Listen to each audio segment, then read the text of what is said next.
Welcome to In the Garden, and thank you for joining us. My name is Maureen. I'm your moderator and a Montgomery County Master Gardener Class of 2022 intern. Our gardening experts today are Steve Dubik, Professor of Landscape Technology at Montgomery College and Montgomery County Master Gardeners Coordinator for the University of Maryland Extension. For more information about the Master Gardener program, if you have any questions, please visit the website, and we will be sharing website links at the end of this program. Feel free to reach out with questions about the Montgomery County Master Gardener program. Mary Jo Egan is also joining us. She is co-lead with Ken Hoyle of the Montgomery County Master Gardener Demo Garden, located in the Montgomery County Agriculture History Farm Park in Durwood, Maryland. Before we begin today's program, I would like to remind you to please post your questions for our speakers in the comment section. We have saved a portion of today's program to be able to respond to those questions. I'd like to remind you that Montgomery County Master Gardener program provides a variety of services in the community, including our speakers group, demonstration gardens, youth gardening programs, therapeutic horticulture, special events, and Ask the Master Gardener, in addition to speaking to Master Gardeners at various community events. Again, these are all described on the website. If you have any questions, please feel free to reach out. And now, before we begin our program, I would like to invite Mary Jo Egan to begin by talking a little bit about the Montgomery County Master Gardener Demo Garden. Mary Jo? Thanks, Maureen. I'm excited to be here today because the Durwood Demo Garden is one of Montgomery County's best kept secrets, and I would like to change that. Our mission as Master Gardeners is to share with the public the best practices to date based on science and our laws on how to grow plants. We are privileged to do this in two ways.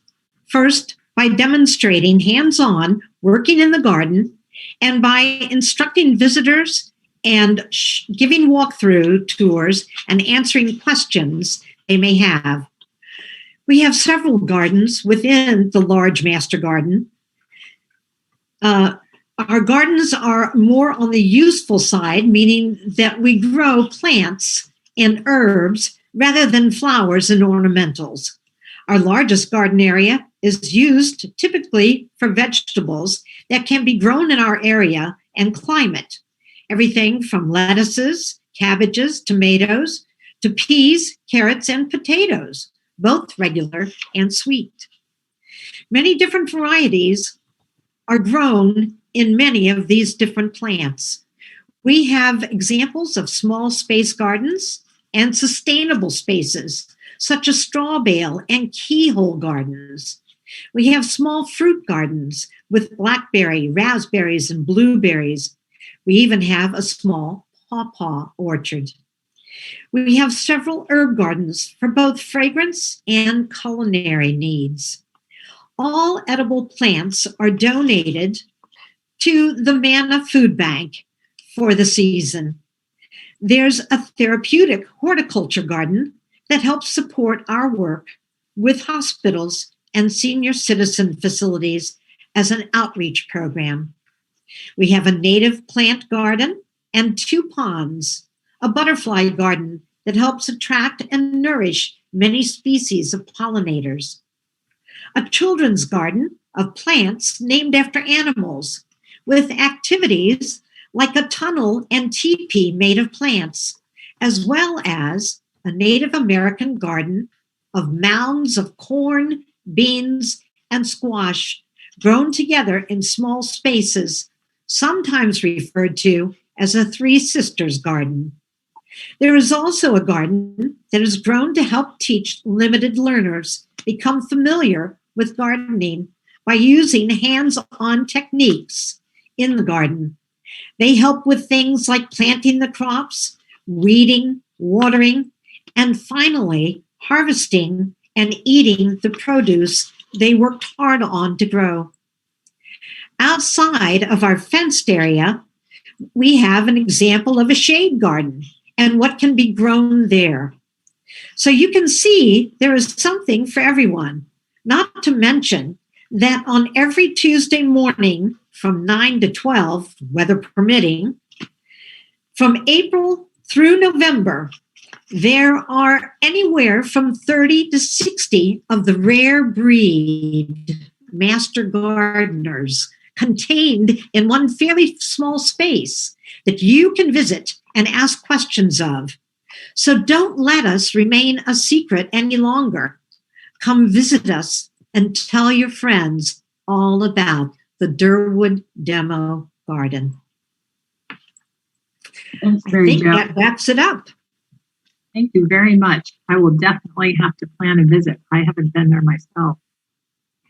Your talk actually leads us very well into the very first question, which is about edible plants. So Mary Jo, I'm going to direct this question to you. What weeds in the garden can be eaten?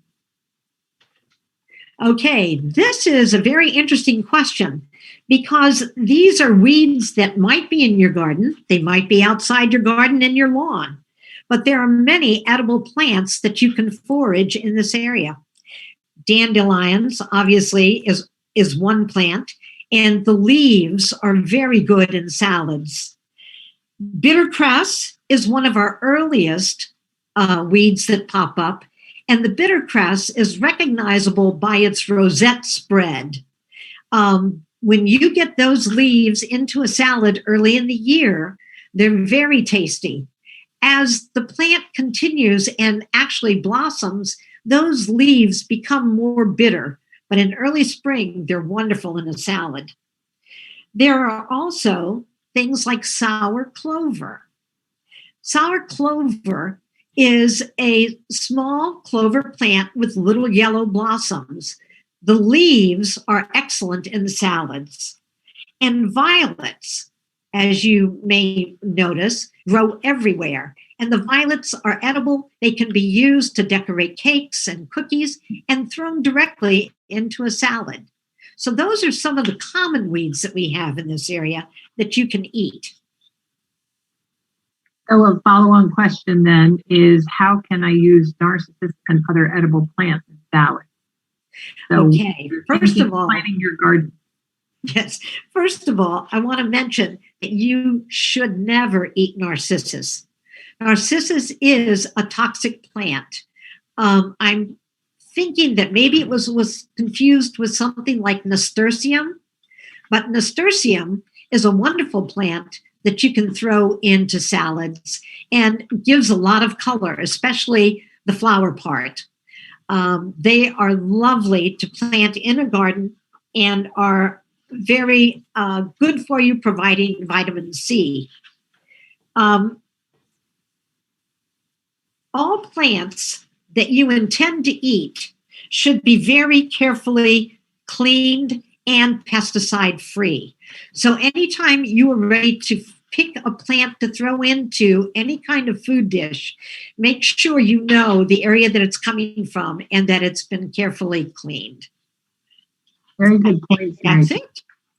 I think also we could add marigolds to that list as well. Yes, marigolds and also violas. Thank you. Little violas are sometimes Johnny jump ups. Those also can be eaten. And at the end of this presentation today, we're going to be providing some helpful links, and one of them will include a list of edibles. So I'd like to then transition to the next question, which again, Mary Jo, I think would be a good one for you. It's a good spring question. When can I plant my tender perennials and annual flowers? Is it too soon to plant greens, tomatoes, and onions? Will a frost kill them? I guess with the weather that we are having this week, that's a really good question. Yes, it is. Unfortunately, because of the different changes in weather in early spring, you have to be careful to take the temperature of the soil. What you want to avoid is any soil temperatures that are under 50 degrees. Tomatoes should not be planted until the soil is at least 50 degrees, and usually somewhere between 50 and 60. The tender plantings that most people like to put into a garden, such as peas and lettuces. Those can be planted indoors early in April and then transferred outdoors little by little. In other words, if you have them in a plant tray, you can take them out during daylight hours and let them warm during the day, bring them back in during the evening. But if you're ready to do a full planting, you really should hold off until that soil temperature rises. Now, the rule of thumb here in Maryland has been after Mother's Day. But if you have a thermometer that you can use to take the soil temperature, you can usually use that as a guide. The other thing to mention about planting early in spring is that those plants can be planted if you are able to use row covers. So if you have the row covers available, you can cover those when there is a chance of frost, like possibly tonight. But otherwise, they should be kept indoors until the soil temperature reaches 50 degrees. Or Mother's Day. Or Mother's Day, exactly. Great. Thank you so much, Mary Jo. Our next question is about rhododendron damage. So Steve, if it's okay with you, I'm going to pass this question along to you. The question is, what is wrong with my rhododendron? I believe we have a photo here. Yes. So yeah, it looks a little bit rough there. So rhododendrons, there's a number of problems they get, but they sometimes get some insect problems. But disease problems are usually more of an issue with older established rhododendrons. And the most common type of problem we see is a canker. And what a canker will do is will block the water and nutrient flow going up and down the plant. Usually, if the plant is stressed, it's weakened, and then there's a significant lag time between when you see the leaves turn brown and cut down. So if the plant has its leaves brown and drooping down, it was probably something last fall, maybe even last summer, that could have induced it. It could be something ongoing. So the major canker you get is called Botrysphaeria. So if you have a canker like Botrysphaeria, what can you do? Basically, sometimes you'll have half a plant looking good, the other half of the plant not. And basically, you can remove the half of the plant that's not looking good. You want to try to improve the vigor for the rest of the rhododendrons there. So anything you can do to help it out, maybe put a light mulch layer around there, water it during the summer. Sometimes other problems can look like it or may sort of attract other issues like the rhododendron borer. The rhododendron borer is an insect that tunnels right underneath the bark. Similar looking symptoms, but you would see exit holes, like, occasionally somewhere on the branches. But generally, the major thing that attacks our larger rhododendrons is this canker. And generally what happens is the plant gets older. It starts to slow down in growth. There's only so much area for the roots to pull up water, and it sort of will get this. Basically, that's as big as that plant can really get there.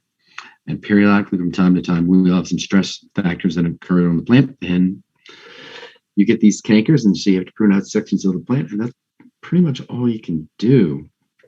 It misshapens the plant, unfortunately, but it doesn't mean it's necessarily gone. This one does look a little bit rough.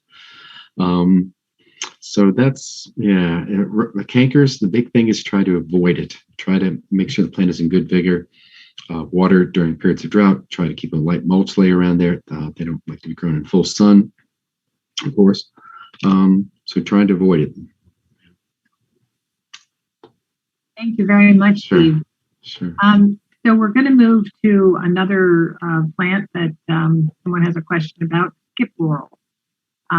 This question is a skip laurel that appears to have some sort of feeding damage. What is nibbling on my skip laurel? Yeah, that's a little tricky. A number of us looked at this, and when we came up with different thoughts and different conclusions, but the consensus is that we have an animal that can reach up a little higher. So we're thinking a groundhog, because if you Some of the pictures show the damage very low, and we're thinking maybe it's some kind of rodent and voles. And that's very common.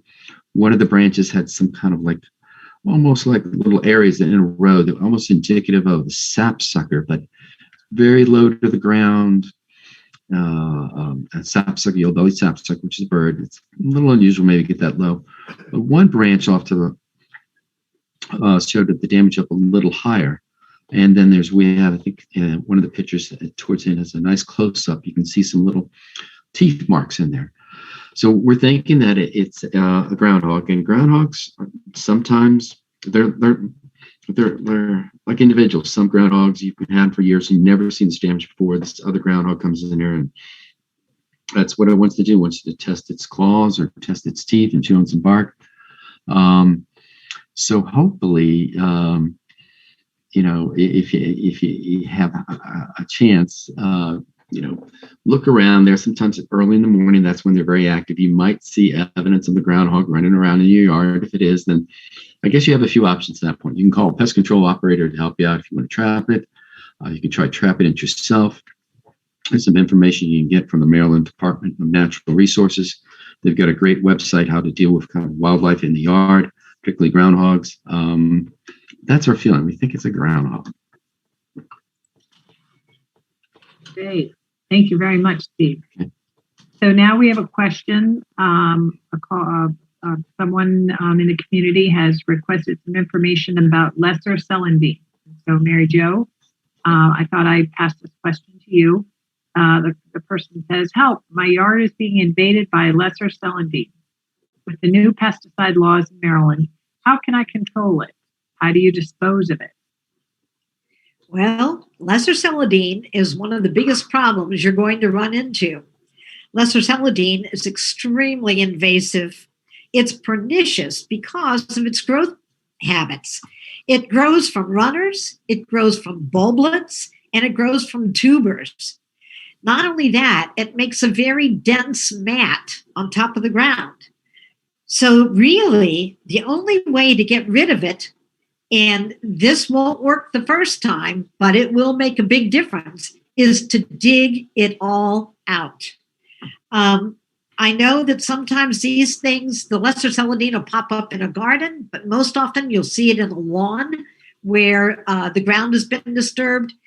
You're just going to plain have to cut it out and replace it as soon as you can with sod or some other kind of grass seeding, something that will quickly grow in the spot to help get rid of what may have been left behind. But because of its growth pattern, it's very difficult to get rid of. You may have to come back even 3 years later and still be digging out new growth that might come up from where it had been. Another way to do it is to solarize it. You can dig up what you can and then put down newspapers that are a real thickness of newspaper, cover it with black plastic, and just let the sun and the heat destroy what's been left behind. It's not very sightly, but it will happen within a season. And the next season, you can plan to use that bed or that area for plants that you would like to have there. So really, those are the only options you've got. There is no particular chemical that you can use on that plant that will eliminate all of those different growth processes. So digging it out is your best bet. Thanks, Mary Jo. I think an important follow-on question is then how do you dispose of it once you've dug it up? Thank you. Yes. Disposing of it is extremely important. You must not recycle it. You cannot put it in a mulch pile. You cannot put it in a compost pile. It must be bagged and put in trash. Don't put it in one of the county pickup bags because that stuff will spread. Okay, thank you very much. Our next question we're going to move to is about khaki Japanese persimmon. And the question is, can I grow khaki Japanese fuyu persimmons in Montgomery County? If it is possible, please provide guidance about where to get the plant and how much does it grow, etc. So the answer is yes. There's a number of varieties that were recommended to us, but we would like today to mention the Guang Yang variety, and that's a Korean persimmon. We'd also like to encourage you to visit one of our plant clinics. Really, this question could best be answered by having a good discussion with one of our expert master gardeners. Even up at the Durwood Ag History Farm Park, there are plant clinics that you can go to discuss types of fruit trees, because you really need to describe what your particular garden's growing conditions are. How much sun do you have? And for example, and get that feedback from the master gardeners that are at those events. Have a good conversation with them. We also are going to try to provide a couple of websites, again, as I mentioned at the end of this program, and you can follow the links to those for more information about the successful planting of persimmon crops in Maryland. And I do believe we may have had a photo that we could share with you. If not, again, we'll have some helpful links that can take you to photos of that particular persimmon, and also at local farm markets, you'll find them. Then the next question that we're going to move to is about viburnum damage. And Steve, I thought maybe I'd ask you if you could answer this question. Sure. There's a photo that we have here of some damage on a viburnum. So what is causing this damage? What's the black stuff on several of the branches, and how can I treat this? The person is asking how to treat the viburnum to prevent further damage. Yeah. Steve? Yeah. Oh, thanks. Thanks, Maureen. Yeah, this is what damage is consistent with one of our native birds. It's the yellow-bellied sapsucker. It's essentially it's a woodpecker, like the downy woodpecker, very similar in size. It's a little bit different in the way it feeds. It's a migratory bird. It comes through our area. It's protected. You can't go after it. You can't damage, try to trap it or harm it. But basically what we would do is try to protect the plant material. People have some ingenious ways of doing it. Maybe they put some fencing, screen, hardware cloth, burlap, maybe for one growing season or part of the growing season to kind of protect it. And then you can take it down during the winter months. But as it migrates through here back and forth, maybe you can protect your plant materials. They do like viburnums. They make this damage, and a number of people call it, looks like corn cob, like a corn cob pattern. And you see it, they love viburnums. They love a wide variety of plant materials. You'll see them on magnolias. You'll see them on cedars. So basically, sometimes that damage that you get may be extensive, and you can cut it out. That viburnum is going to come back. As it's feeding, the plant is releasing sap, and in that sap there's sugar.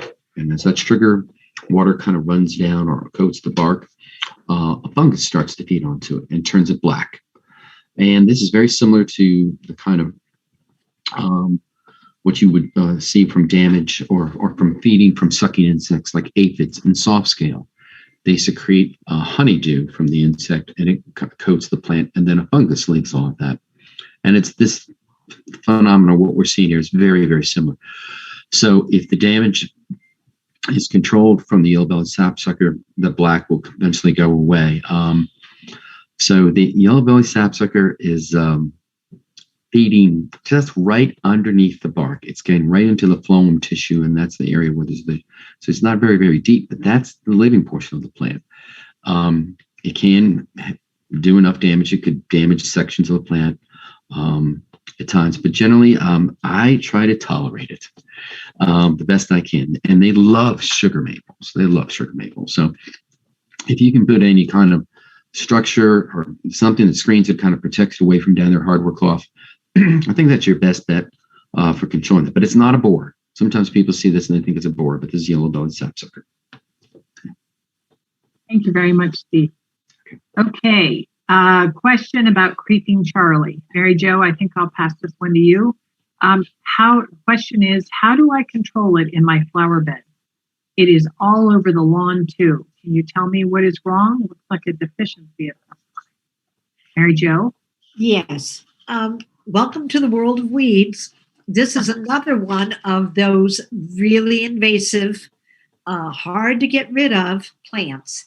It is very common. It comes up in the spring. The best thing you can do, once again, is to just try to dig it out. Hand digging, or if it's in an area that you were hoping to keep as a nice lawn, you're going to have to just use a sod digger and just strip that area and then plant new sod over the top. It is part of the mint family, and you can tell because the stem has a little square feel to it. So it is very invasive, and every place that there's a node, meaning every place that you have a leaf coming to, on the stem, any place that there's a node, that node can and will root as soon as it touches ground. So it becomes very invasive. There really isn't much else you can do except, once again, solarizing. But if you have it in the garden, you can hand dig it and get it out. If it's in your lawn, you may just want to incorporate it. It depends on how picky you are about your lawn. It would be a lot of work to use the sod digger and get that all out, but it could be done. Mary Jo, is this another plant that you would need to be careful to dispose of properly? Yes, absolutely. Once again, it should be put into a garbage bag and put directly in the garbage. It should not be recycled in any way. It is very invasive. Okay, thank you very much. Mary Jo, following along with that, we have another question around weeds, weed chronology. What are the earliest weeds? You've talked about a number of native plants people call weeds, but what are the earliest weeds in vegetable and flower beds and even lawn? When do they emerge and how do you control them? Again, you've spoken about this already. I don't know if there's anything else that you'd like to add, but what are the earliest weeds in those different areas? Some of the earliest weeds are the ones I mentioned before, where you bitterroot is, or bittercress rather, is one of the earliest that shows up. But there are a lot. Dandelions. And the thing about these early weeds is that if you can tolerate them, they are also very good feeders for the early bees. You'll see, if you look closely, you'll watch and see some of the small young spring bees going from one weed patch to another, and they're collecting pollen off of those flowers. But some of the earliest ones to come out, as I said, are the bittercress, the dandelions. Many of these early weeds are actually winter planters. They're planted in the fall and they winter over. So you can't really, tell that they're there until they pop up again in the spring. But those are the ones that are the earliest. Some others are, let me see.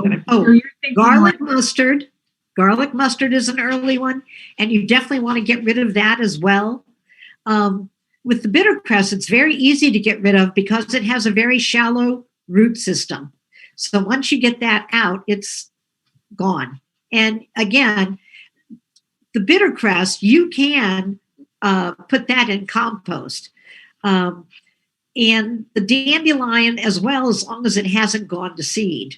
So some of those are okay to compost. Really, I think a couple of others, Mary Jo, that maybe we could add to that list are really winter annuals that seed in the fall. Yes. Such as henbit, dead nettle, and common chickweed. Absolutely. Absolutely. Steve, I don't know if you wanted to add any others to the list. Oh, those three that you mentioned there are really little problematic weeds for us here in the early part of the growing season because, as you mentioned, they're winter annuals and they germinate in September, maybe October, even as early as late August. And they just love this cool weather right now. You'll see them out there with their flowers. And as Mary Jo mentioned, we'll see a number of pollinators feeding on them for the pollen and the nectar. And then we have our crew perennial weeds like dandelion, which is a real favorite for our honeybees. But that's a perennial. But yeah, there's definitely a progression of kind of order of things. But these winter annuals can sometimes get the jump on us because they come out so early. Okay. All right. And I think we're going to try to provide a link at the end of the program for more information for folks who want to follow up on what we call our weed chronology. Yes. The weeds that really start in the fall and overwinter and then surprise us in the spring. Okay. We're going to move to the next question, which is about Carex pennsylvanica. And Steve, this looks like this might be a good one for you. Okay. The query came in searching for a replacement for Carex pennsylvanica, which was erroneously planted in full sun and didn't survive. So what shrubs would be best for sunny, dry site? Yeah. So replacements, Carex is one of the largest, the second largest plant genus of all the plants. It's very diverse. Most of them do like the shade, and we have a large number that are native, but there are some Carex that can handle a little bit more sun that are out there. But so there's Carex possibilities, some of them which may not be native though. But three native plants or grasses that came to mind, or native, or what I call near native. One of them is little bluestem, and little bluestem is native. It is a Montgomery County native, and it's a wonderful plant. Attractive foliage. It colors up real nicely in the fall. It does well in the sun. Actually likes a little drier site, probably lower fertility. If you water it, you fertilize it a bit, it'll get a little tall, and it does one of the things the grasses do. Is they'll flop over, or they'll lodge, or they'll fall over. So if you're out there looking for a little bluestem and it's in a relatively good site, you'd be surprised. You may not water it that much, but if it's got a little bit of fertility and make it too tall, you may want to look for some of the dwarf selections that are out there. A little more compact that are out there's the blues, and there's others, and cultivars out there that are little bluestem. There's the big bluestem, that's a little bit bigger plant. There's mullygrass, which is depending upon what resource you look at, it's native or barely native to Maryland, or it's close, and it will overwinter here. And it's a bit taller, a little wider than tall. It's really attractive seed heads late in the year. They're billowy and they're pink and they're really attractive. There's some compact selections of that one too. There's one that has white flowers now. It's called White Cloud, but that likes full sun. A little bit on the drier side is good. It's a great grass. It's a warm season grass. So one of the things with these grasses, you probably want to plant them now. Don't wait till late in the year because it may not be as winter hardy, some of these grasses. So the little bluestem, the mullygrass, and the last one I'll mention is Stipa, or sometimes known as Nacella. The genus has been renamed, so sometimes you hear it go by Stipa, Nacella, or one of the common names I like is called ponytail grass. And we were just looking some the other day that it's a really nice grass.